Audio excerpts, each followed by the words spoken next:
Hello and welcome to my YouTube channel. आज हम इस वीडियो में क्लास 8th का chapter number 5 parliamentary government the judiciary को डिस्कस करेंगे, जो कि सिविक्स यूनिट का है हमारा ये चैप्टर।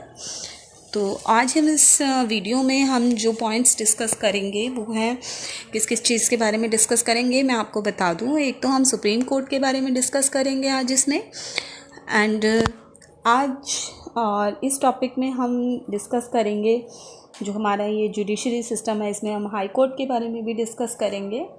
तो let's start the video. First of all, अगर हम गवर्नमेंट की बात करें तो हमारी जो गवर्नमेंट है उसके 2 सेट्स हैं। दैट मीन्स वो 2 लेवल पर वर्क करता है हमारी गवर्नमेंट, एक तो स्टेट लेवल पर एंड दूसरा सेंटर गवर्नमेंट। तो जो सेंटर गवर्नमेंट है और स्टेट गवर्नमेंट है, दोनों की अपनी अपनी पावर है, दोनों की अपनी अपनी लिमिट्स हैं।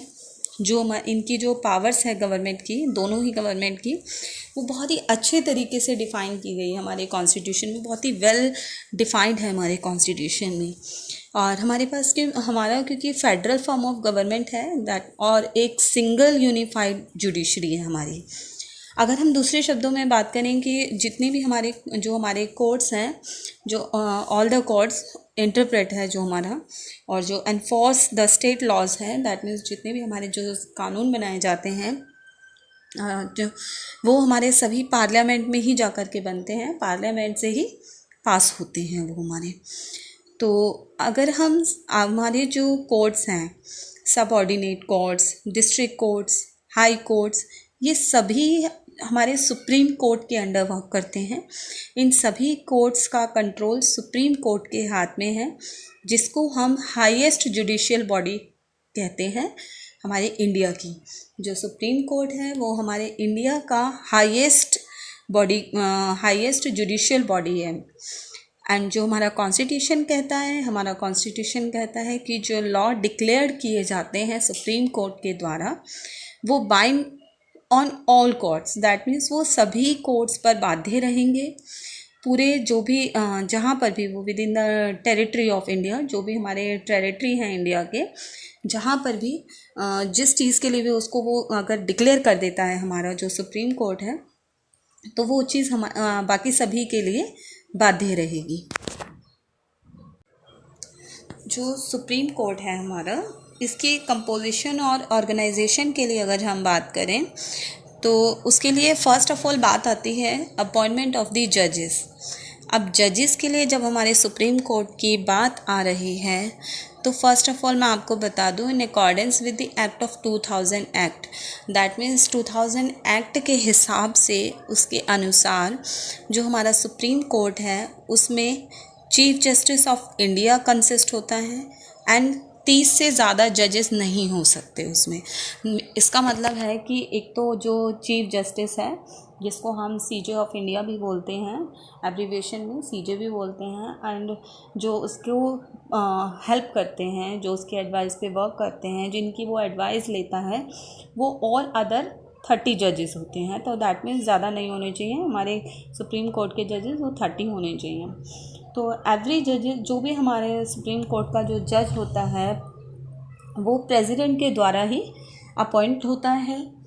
एंड जो वो जब प्रेसिडेंट अकेला उनको अपॉइंट नहीं करता, लेकिन जो पहले के जो ओल्ड जो उस टाइम के जो जजेस होते हैं, जब नए जजेस को अपॉइंट करना होता है, तो जो पुराने जजेस होते हैं उनसे कंसल्टेशन करने के बाद ही, दैट मीन्स जो सुप्रीम कोर्ट के पुराने जजेस होते हैं, तब उनसे कंसल्ट करने के बाद ही जो हमारे प्रेसिडेंट हैं वो सुप्रीम कोर्ट के नए जजेस को अपॉइंट करता है।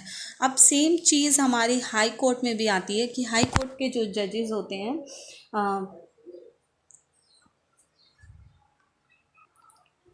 हाई कोर्ट के जो जजेस होते हैं, कई बार वो भी इस कंसल्टेशन का हिस्सा बन जाते हैं। अगर ऐसा लगता है कि भाई नीड है उनको, तो उनकी जो हाई कोर्ट के जो जज होते हैं उनकी भी एडवाइस ली जा सकती है इसके लिए। लेकिन जब अपॉइंटमेंट की जाती है जजेस की, तो वो चीफ़ जस्टिस ऑफ इंडिया जो होता है वो हमेशा उसको कंसल्ट किया जाता है इसके लिए। और जो हमारे चीफ़ जस्टिस ऑफ इंडिया का जो अपॉइंटमेंट का जो क्राइटेरिया है वो भी बहुत उच्च है, बहुत सीनियरिटी माना जाता है उस चीज़ को।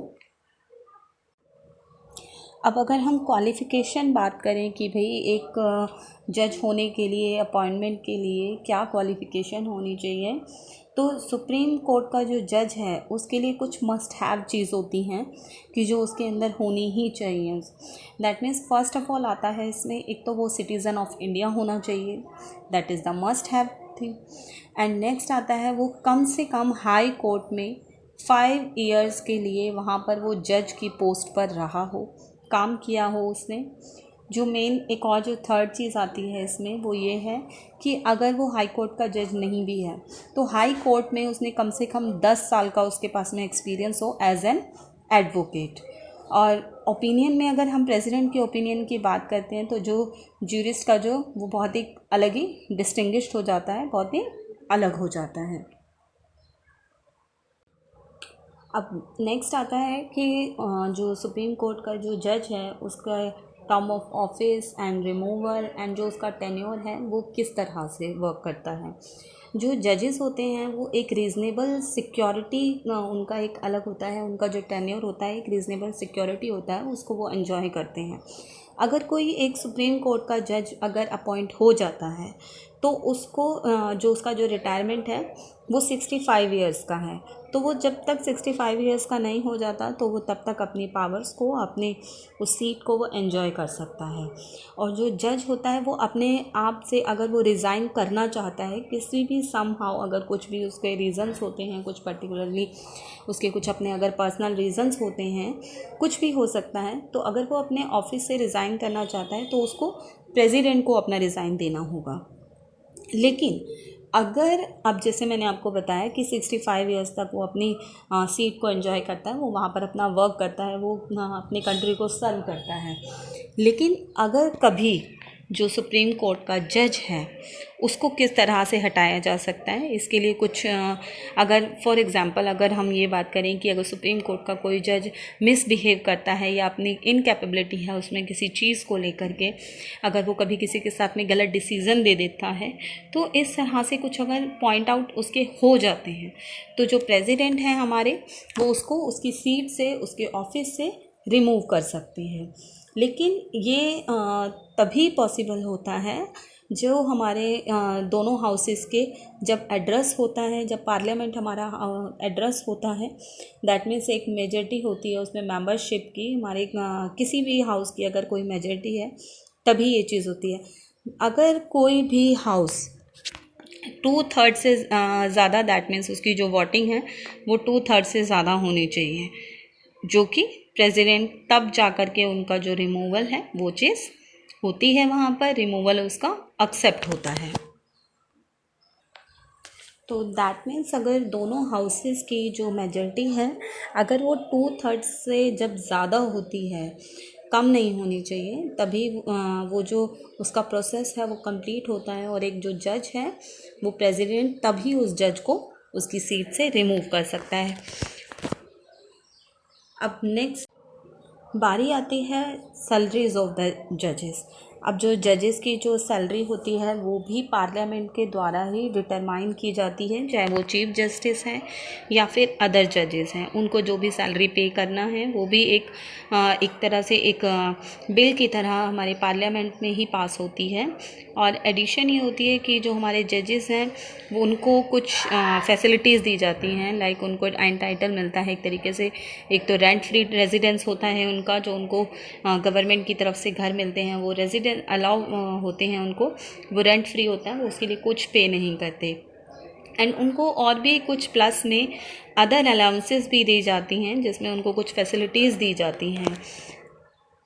एंड जो इनकी सैलरीज़ होती हैं वो जो सैलरी चार्ज होती है हमारे जजेस को, वो कंसोलिडेटेड फंड ऑफ इंडिया से होती है। एंड ऐसा नहीं है कि वो सिर्फ पार्लियामेंट के ऊपर ही वो वोटेड हो जाए, तो कंसोलिडेट जो फंड ऑफ इंडिया होता है वो वहाँ से उनकी सैलरी चार्ज की जाती है।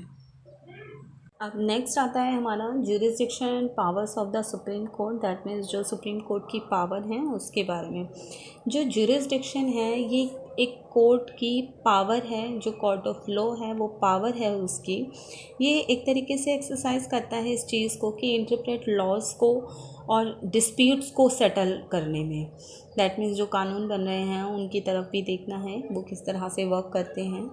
एंड जो सुप्रीम कोर्ट है हमारा वो उसका जो एक अलग से एक एक्सटेंसिव ज्यूरिसडिक्शन है, both original and appellate.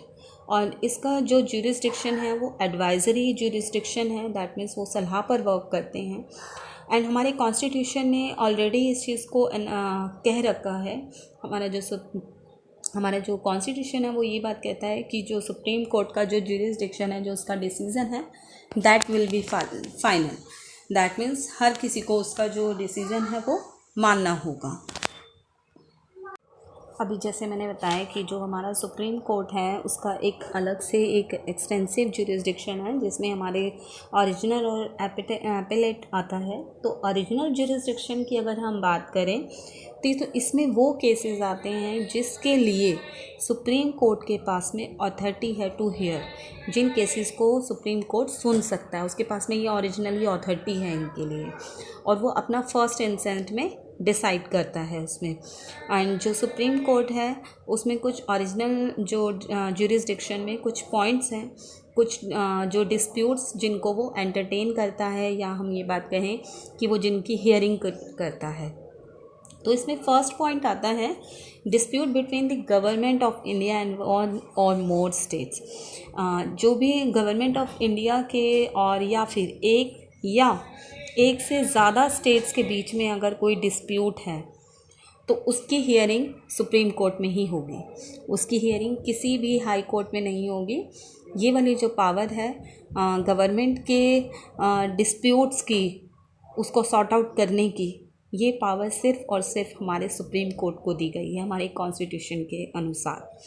Second point आता है इसमें, कोई भी हमारे अगर किसी दो स्टेट के बीच में या दो से ज़्यादा स्टेट के बीच में, उनके बीच में अगर कोई भी डिस्प्यूट होता है तो भी हमारा जो सुप्रीम कोर्ट है वो हियरिंग करेगा उसमें। इसमें भी हमारा कोई हाई कोर्ट हियरिंग नहीं कर सकता, ये वाली पावर भी हमारे सुप्रीम कोर्ट ही एंजॉय करते हैं। अब बारी आती है अगर यूनियन की और अगर किसी स्टेट के बीच में कि भाई एक साइड पे कोई एक स्टेट है और दूसरी साइड पे एक से ज़्यादा स्टेट हैं, जिसको हम एक यूनियन के रूप में बोल देते हैं कि भाई एकता के रूप में बोल देते हैं। अगर इस तरह से भी कभी डिस्प्यूट होते हैं तो वो भी हमारे सुप्रीम कोर्ट में ही होते हैं। और जो अबव डिस्प्यूट्स होते हैं वो किसी और कोर्ट में हियरिंग नहीं हो सकती, सिर्फ और सिर्फ हमारे सुप्रीम कोर्ट में ही होगी। तो जो सुप्रीम कोर्ट है वो हमारे अगर फंडामेंटल राइट्स में कोई भी चेंज होता है तो वो भी हमारे सुप्रीम कोर्ट के द्वारा होता है। तो इस तरह से हमारे जो इस तरह से जो हमारे कुछ पावर्स हैं जो कि हमारा सिर्फ और सिर्फ जो हमारा सुप्रीम कोर्ट है वो एंजॉय करता है। तो जो हमारा सुप्रीम कोर्ट है वो इन सभी पावर्स को एंजॉय करता है, क्योंकि वो हमारे लिए एक सेफ गार्ड का काम करता है, हमारे लिए एक संरक्षक का काम करता है। जो हमारा सुप्रीम कोर्ट है वो सिर्फ और सिर्फ जो हमारी सशस्त्र सेवाएं जिन्हें हम बोलते हैं आर्म फोर्सेस, उनका छोड़ करके बाकी सभी की वो हियरिंग कर सकता है। तो जो अपेलेट ज्यूरिसडिक्शन होता है हमारे सुप्रीम कोर्ट का, ये फाइनल कोर्ट ऑफ अपील होता है हमारा इसमें। दैट मीन्स कोई भी जो अपील सुप्रीम कोर्ट में आई गई है, जो हाई कोर्ट के जजेस के अगेंस्ट आई है, वो अपील हमारे सुप्रीम कोर्ट में ही लाई जाती है, आती है वो।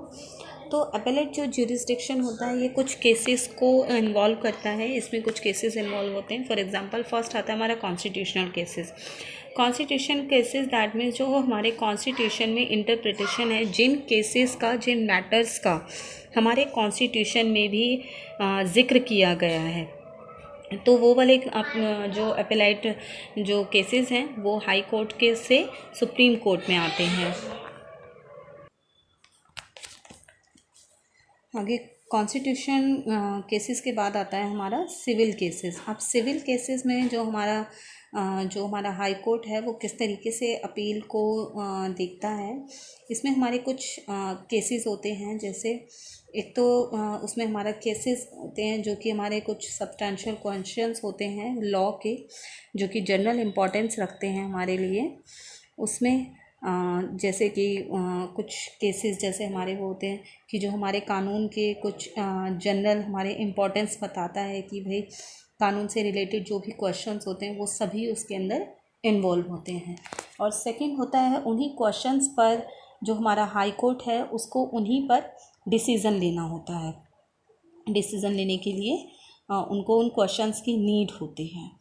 तो इस तरह से हमारे सिविल केसेस होते हैं। थर्ड आता है हमारा इसमें अपील इन क्रिमिनल केसेस। अब क्रिमिनल केसेस में हमारी चीज़ें आती हैं कि एक तो दो तरह से हमारे यहाँ पर इन अपील जो हमारे क्रिमिनल केसेस हैं वो लाए जाते हैं। अपील जो होती है क्रिमिनल मैटर्स में, जो अपील होती है उनकी, एक तो ये होता है कि उसमें दो तरह से आती है। एक तो सर्टिफिकेट्स के साथ, हाई कोर्ट के सर्टिफिकेट के साथ, और दूसरा हाई कोर्ट के सर्टिफिकेट के बिना।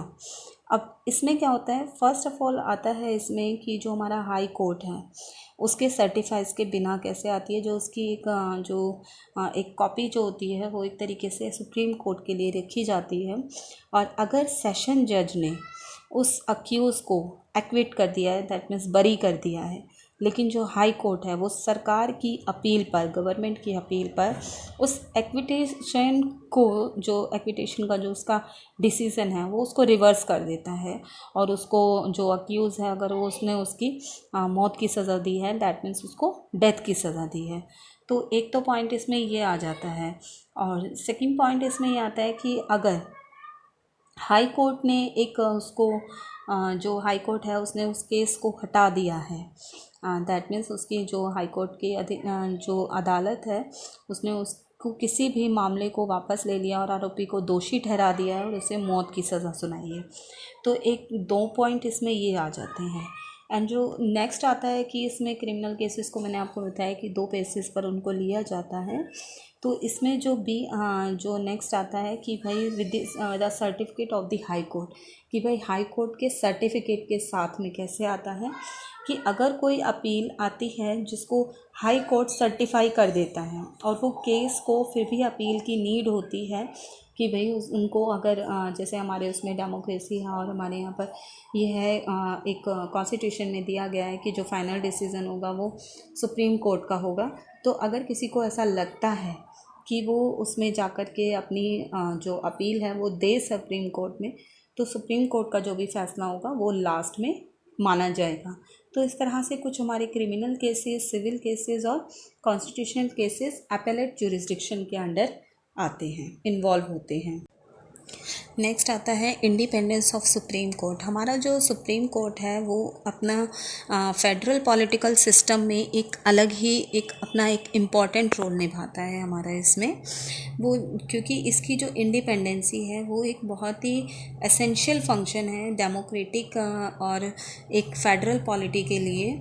जो हमारी इंडिपेंडेंसी है जजेस की, जो हमारे सुप्रीम कोर्ट के जजेस की जो इंडिपेंडेंसी है वो इंश्योर करता है कुछ प्रोविज़न्स को।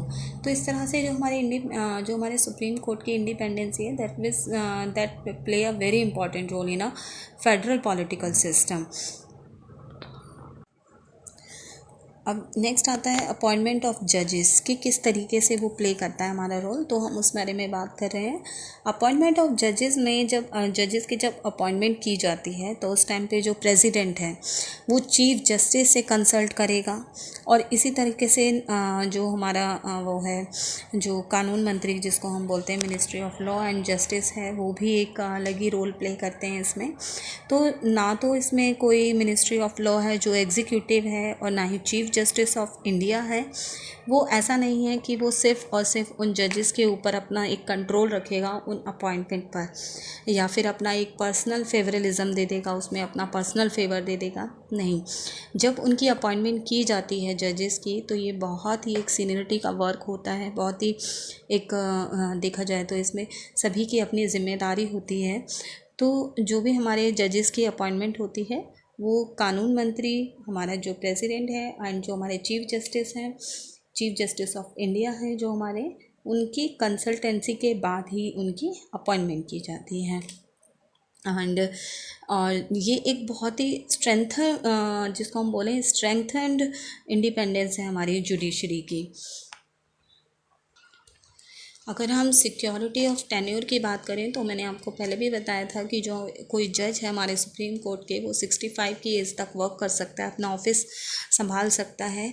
लेकिन उसको जब हटाया जाएगा तो वो सिर्फ़ और सिर्फ एक तो प्रेसिडेंट के एड्रेस पे हटाया जाएगा जब पार्लियामेंट के दोनों हाउसेस उसके लिए 2/3 की वोटिंग होगी उसके अगेंस्ट, तभी उसको, अगर कोई उसके ऊपर कोई एलिगेशन लगाया गया है, कोई आरोप लगाया गया है, तो वो कोई पूरा उसके लिए एग्ज़ामिन किया जाएगा। और ऐसा नहीं है कि किसी उसको सारी चीज़ें जो हैं उसकी पूरी एक एग्ज़ामिन किया जाता है, उसकी जांच की जाती है, तब उसके बाद में जो हमारे पार्लियामेंट के जो दोनों हाउस हैं, लोकसभा एंड राज्यसभा, उनके 2/3 वोटिंग के बाद ही उसको रिमूव किया जा सकता है। अब बारी आती है सैलरी और चार्जेस की हमारे, क्योंकि जो सैलरी होती है वो कंसोलिडेट फंड ऑफ इंडिया के थ्रू दी जाती है। अब कंसोलिडेट फंड ऑफ इंडिया क्या होता है? जो भी हमारी कुछ जो एक तरीके से जो हमारी जमा पूंजी होती है जो कि रेवेन्यू के थ्रू आती है या फिर किसी और के थ्रू आती है, तो उन के थ्रू ही वो चीज़ होती है हमारी कंसोलिडेट फंड ऑफ इंडिया के नाम से जाना जाता है उसको। और जो हमारे जजेस की सैलरी है वहीं से आती है, और जो उनकी सैलरी है ऐसा नहीं है कि उसका कोई उनको डिसएडवांटेज मिले उनके टर्म ऑफ ऑफिस के ड्यूरिंग, और इससे भी ज़्यादा बल्कि उनको देखा जाए तो बहुत सारे अलाउंसेस भी मिलते हैं। उनकी जो सैलरी है उसको रिड्यूस नहीं किया जा सकता किसी भी फाइनेंशियल इमरजेंसी के टाइम पर। तो इस तरह से, और इसका जो एक वो है कंसोलिडेट फंड ऑफ इंडिया, जब उनकी सैलरी को चार्ज किया जाता है तो ये कोई वोटिंग का सब्जेक्ट नहीं है कि इसको पार्लियामेंट में वोटिंग किया जाए। जो वोटिंग का सब्जेक्ट है वो सिर्फ और सिर्फ उसका रिमूविंग के लिए है कि 2/3 मेजॉरिटी होगी तभी किसी जज को हटाया जा सकता है। लेकिन सैलरी के लिए ऐसा नहीं है कि वो वोटिंग होगी पार्लियामेंट में। जो सैलरी एक बार फिक्स हो गई वही सैलरी उसको मिलेगी और कोई इसका नुकसान नहीं होगा उनको, अलाउंसेस भी उनको मिलेंगे। और कोई भी अगर फाइनेंशियली इमरजेंसी लग जाती है, जैसे अभी हम देख रहे हैं इस टाइम पे कोरोना के टाइम पीरियड में, तो उनकी सैलरी को रिड्यूस नहीं किया जा सकता किसी भी फाइनेंशियली इमरजेंसी के टाइम पर। सैलरी के बाद आती है बारी की no discussion with respect to the conduct of any जज। दैट मीन्स जो हमारे जजेस हैं उनके किसी भी बिहेव को लेकर के या उनकी रिस्पेक्ट के साथ में कोई भी डिस्कशन पार्लियामेंट में नहीं होगा। तो इसमें कुछ ऐसा नहीं है कि उनकी ड्यूटीज़ को लेकर के या उनकी ड्यूटीज़ को लेके, उनके बिहेवियर को लेकर के कोई भी डिस्कशन पार्लियामेंट में नहीं होगा। क्योंकि अगर ऐसा होता है तो ये एक हमारे जो कोर्ट की है, ये एक तरीके से उसकी डिग्निटी पर बात आती है। तो इस तरह के जो डिस्कशंस होते हैं वो सिर्फ एक मोशन के लिए लिए जाते हैं। जब रिमूवल का मोशन होता है, जब उसकी कंसिडरेशन की जाती है, तो वो सिर्फ़ और सिर्फ तभी बातें जो उनकी डिग्निटी और जो उनकी बिहेवियर के लिए जो बात आती हैं वो सिर्फ तभी आती हैं। नेक्स्ट आता है punishment for the contempt of court. अब इसमें अगर जेन्युइन क्रिटिसिज्म की बात करें हम, नेक्स्ट आता है हमारा punishment for the contempt of court. That means जो कोर्ट की अवमानना है, अगर कोई भी कोर्ट के जो ऑर्डर्स होते हैं या किसी भी चीज़ को लेकर के अगर कोई अवमानना करता है, कंटेम्प्ट करता है, तो उसके लिए हमारे यहाँ पर पनिशमेंट का भी प्रावधान है, पनिशमेंट उसको दिया जाता है। अगर हम जेन्युइन क्रिटिसिज्म के लिए बात करें तो किसी भी जजमेंट को लेकर के, तो वो तो अलाउड है क्योंकि हमें राइट टू स्पीक का फ्रीडम है हमें, और हमें फंडामेंटल राइट भी मिला हुआ है। लेकिन हम ऐसा कुछ नहीं कह सकते कि जिसमें किसी भी जब हमारी किसी चाहे जो हमारा सुप्रीम कोर्ट है उसकी डिग्निटी पर अगर बात आती है तो दिस इज़ नॉट अलाउड। तो ऐसा कुछ भी नहीं होना चाहिए। हमारी जो क्रिटिसिज्म है वो अलाउड है, क्योंकि एक जेन्युइन क्रिटिसिज्म तो किसी भी जजमेंट को लेकर के अलाउड है। लेकिन ऐसा नहीं होना चाहिए कि हमारा जो सुप्रीम कोर्ट है उसकी डिग्निटी पर सवाल उठ जाए। तो इस तरह से जो सुप्रीम कोर्ट है उसको पावर है, अगर कोई कोर्ट के कंटेम्प्ट करता है, दैट मीन्स उसको कोई अगर वहाँ के डिसीजन को या उसको नहीं मानता है सुप्रीम कोर्ट को, तो सुप्रीम कोर्ट के पास में पावर है, वो उस इंसान को पनिशमेंट कर सकता है। आगे आता है prohibition of practice after retirement. हमारे यहाँ पर कोई भी अगर सुप्रीम कोर्ट का जो जज है वो रिटायर हो जाता है तो आफ्टर रिटायरमेंट वो किसी भी कोर्ट की जो प्लीड है वो किसी भी केस में नहीं दे सकता, या फिर अगर हम ट्रिब्यूनल इन इंडिया अगर हम बात करें तो वो नहीं दे सकता। और ये इंश्योर करता है कि जो जजेस हैं जब वो डिसीज़न अपने देते हैं तो वो किसी भी तरह का अपने कलीग्स पर, अपने सुपीरियर्स का किसी भी तरह के दबाव में अपना डिसीज़न ना दें, और वो हमेशा इंडिपेंडेंटली जुडिशरी करें और उसका जो प्रभाव है वो किसी पर गलत ना पड़े। अब बारी आती है necessity and importance of a supreme court. अगर हम सुप्रीम कोर्ट के लिए बात करें तो ये हमारा सुप्रीम कोर्ट में एक लास्ट चीज़ आ जाती है कि उसकी ज़रूरत क्या है और क्या इम्पॉर्टेंस है। इम्पॉर्टेंस ये है, हमारे पास में कुछ मैटर्स होते हैं। फॉर एग्ज़ाम्पल हमारा जो इंडिया है, हमने पहले भी बात करी है कि हमारे यहाँ पर हमारे इंडिया में political system federal political system है, जिसमें हमारा जो सुप्रीम कोर्ट है उसके पास में पावर है interpret the constitution. That means जो कॉन्स्टिट्यूशन में व्याख्या की गई हमारी गवर्नमेंट को लेकर, वो सभी अगर कोई डिस्प्यूट होते हैं तो उस डिस्प्यूट की हियरिंग हमारे सुप्रीम कोर्ट में ही होती है। सुप्रीम कोर्ट के पास में पावर है इसकी। तो फेडरेशन इन्वॉल्व करता है इसमें कि पावर की जो डिस्ट्रीब्यूशन है वो किस तरह से हो। और फेडरल सिस्टम में हमारा सेंट्रल गवर्नमेंट और स्टेट गवर्नमेंट दोनों को ही अपनी अपनी पावर मिली हुई हैं, और वो हमारे जो एक्ट इन अकॉर्ड जो वो हमारे जो दोनों गवर्नमेंट्स हैं जिस तरह से हमारे कॉन्स्टिट्यूशन में प्रोविज़न्स दिए गए हैं तो वो उन्हीं के अकॉर्डिंग्स वर्क करते हैं और अपनी पावर्स को एंजॉय करते हैं। एंड अगर कभी भी कुछ भी डिस्प्यूट अराइज होते हैं, कभी भी कुछ डिस्प्यूट होते हैं सेंट्रल गवर्नमेंट में या स्टेट गवर्नमेंट पे या फिर स्टेट गवर्नमेंट का ही आपस में अगर कोई डिस्प्यूट्स होते हैं तो वो सुप्रीम कोर्ट ही उनको सेटलमेंट करता है, उनको सेटल करता है। तो इसीलिए भी एक ये हमारा मेन पॉइंट आ जाता है कि जो फाइनल इंटरप्रेटर होती है एंड गार्जियन के रूप में, अगर हम कहें कि कॉन्स्टिट्यूशन का गार्जियन के रूप में भी हमारा सुप्रीम कोर्ट वर्क करता है। तो इस तरह से हम कह सकते हैं जो सुप्रीम कोर्ट है वो हमारा एक फाइनल इंटरप्रेटर है और गार्जियन ऑफ द कॉन्स्टिट्यूशन भी है। नेक्स्ट पॉइंट आ जाता है हमारा जो सुप्रीम कोर्ट है और जो हाई कोर्ट है वो हमारे फंडामेंटल राइट्स को भी प्रोटेक्ट करता है। अगर कोई हमारे फंडामेंटल राइट्स को एक्सप्लॉइट करता है तो उसको प्रोटेक्टिंग का काम भी, जो हम सिटीजन्स के राइट्स हैं उनको प्रोटेक्टिंग का काम भी हमारा सुप्रीम कोर्ट और हाई कोर्ट ही करता है। एंड जो सुप्रीम कोर्ट और हाई कोर्ट जो है हमारे वो इशू कर सकते हैं, इस चीज़ पर राइट्स कर सकते हैं कि उनको डायरेक्शंस दे सकते हैं, जो भी कंसर्न अथॉरिटी हैं वो उनको लिख करके उस इशू के बारे में डायरेक्शंस भी दे सकते हैं। एंड जो लास्ट पॉइंट आता है वो ये है कि जो सुप्रीम कोर्ट है वो हमारे कॉन्स्टिट्यूशन को एक नया अर्थ देता है, एक नया मीनिंग देता है उन्हें, कि भाई किस तरह से जो नई सिचुएशंस आती हैं उनको कैसे टैकल किया जाए। तो जो सुप्रीम कोर्ट है वो हेल्प करता है कॉन्स्टिट्यूशन को अडेप्ट करने में कि भाई उसमें भी हमारी सोसाइटी की कंडीशन के हिसाब से किस तरह से कॉन्स्टिट्यूशन में चेंजेस होने चाहिए। तो ये कुछ पॉइंट्स आ जाते हैं हमारे, जिसके लिए हमारी जो सुप्रीम कोर्ट है उसकी हमारी नेसेसिटी है और इम्पॉर्टेंस भी है। तो इस तरह से बहुत सारी चीज़ें होती हैं जो हमारी सुप्रीम कोर्ट के पास में हमारी जो पावर है, उनकी जो पावर वो इंजॉय करते हैं, या फिर हम ये बात करें कि वो जिन इश्यूज़ को लेकर के वो वर्क करते हैं। तो आज हमने इस वीडियो में ये जाना कि सुप्रीम कोर्ट की क्या इम्पोर्टेंस है, उनका क्या टेन्योर है। सुप्रीम कोर्ट की आज हमने इस वीडियो में डिटेल जानी। नेक्स्ट वीडियो में हम इसके लिए इस टॉपिक के हाई कोर्ट के बारे में हम बात करेंगे। इंडिपेंडेंट जुडिशरी का जो हिस्सा है उसमें नेक्स्ट वीडियो में हम हाई कोर्ट, सेशन कोर्ट, उनके बारे में हम बात करेंगे। क्योंकि अगर हम आज ही इस वीडियो में हम बात करते हैं तो ये बहुत ही लेंथी वीडियो हो जाएगा और आप सुनने में बिल्कुल इंटरेस्टिंग नहीं हो पाएंगे। तो thanks for watching this video. Please like, share and subscribe my channel.